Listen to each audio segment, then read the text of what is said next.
Okay, so here we have, looks like a broken piece of plastic.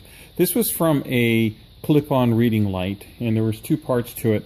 Basically, I chopped the ears off of it, and I got this piece here. And I'm going to recycle this plastic, and this is what I'm going to use to weld onto the Bernard switch. And you can see that I kind of ground it off and cleaned up the mess over here. I made it just slightly longer. I'll give you that measurement in a little bit. And I'm going to cap it, one on this side and then a small piece on that side.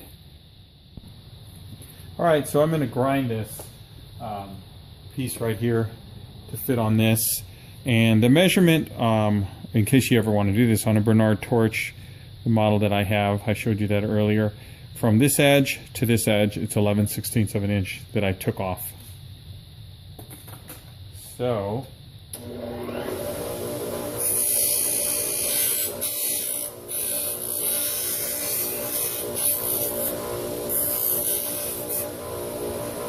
this plastic that you see right here, this flashing, be careful because it's very, very hot. Maybe the light will help so you can see what I'm doing here.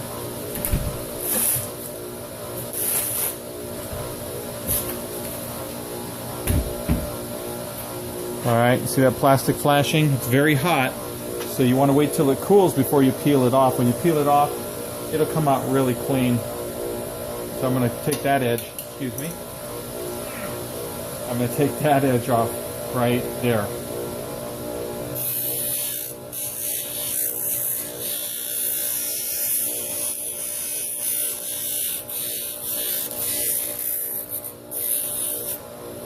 You got to be really careful when you're working with a grinder to rip it right out of your hands. And again, don't touch that right away because it is really, really hot. I'm going to go back and clean that edge up as well.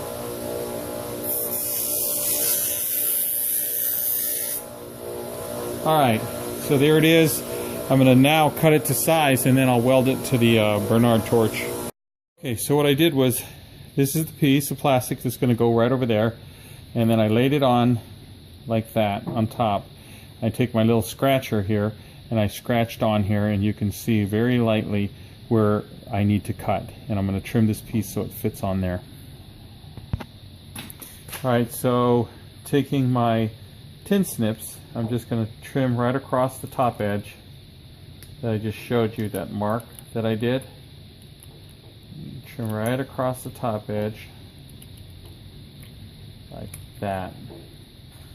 Then I'm going to trim down these edges right here.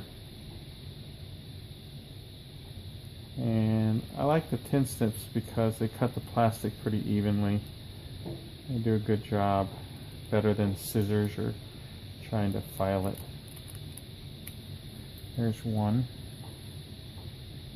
And now for the last one, I'm right-handed, and these are right-handed snips, so it makes it a little harder. There we go. And that's it. It's trimmed to size. All it has to be is close, because again, you're going to take your soldering iron, just an old soldering iron, I have one dedicated to plastic, and then I'm going to plastic weld that on there, and then I have to make the bottom piece. So that's it for now. Alright, so here you can see the two pieces of plastic that I've shaped, and they're going to go right there, and I'm going to weld them on there. So in order to plastic weld, what you need is a soldering iron. I use this one here. I've got this spade tip on it, and I melt the plastic with it, and basically that's plastic welding. So I've got a little water over here.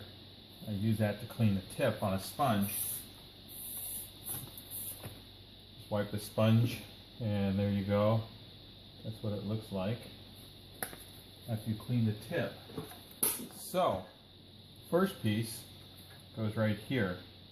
And what I'm going to do is, on the inside,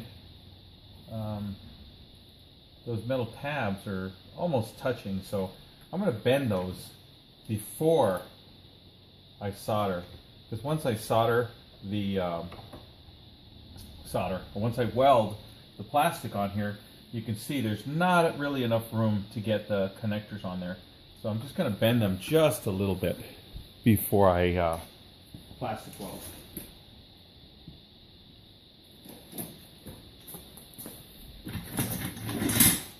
So I'm just going to take these needle nose pliers, bend them a little bit like that, and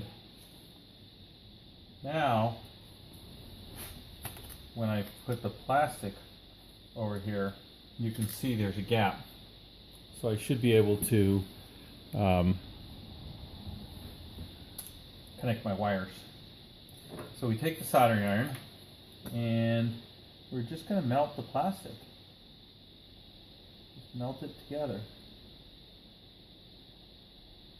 And it's going to look a little bit like a scar, but you can sand that later and blend it in.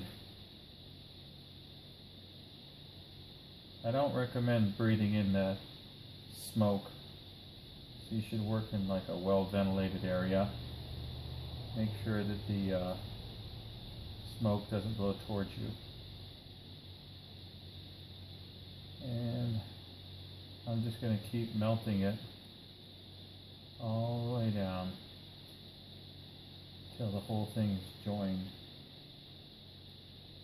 And you can take this plastic and move it around, and it's pretty pliable. Don't hold it in one place too long, because you'll end up with a blob, just a mess. If it gets too soft, move on, go to the next area, and you can come back later and clean it up. So I am just going to go around just like that, melting these two pieces of plastic together. And this is just basically a cover for those wires. So I'm going to keep doing that all the way around, and I'll show you the results later. Okay, so you can see right there that I've got it all done, and there's still some fine sanding I'll have to do. The grain, of course, is not going to match because it kind of melts as you put the plastic together, but it should be close enough. So the next step is I'm going to take this piece of plastic and I'm going to plastic weld it there, and then we should have a nice finished cover for the switch wires. Alright, so here's the final product, and you can see the weld, the plastic weld, and that's what it came out to be. And then now it's a perfect fit into the Miller welder. Thanks for watching. Please subscribe.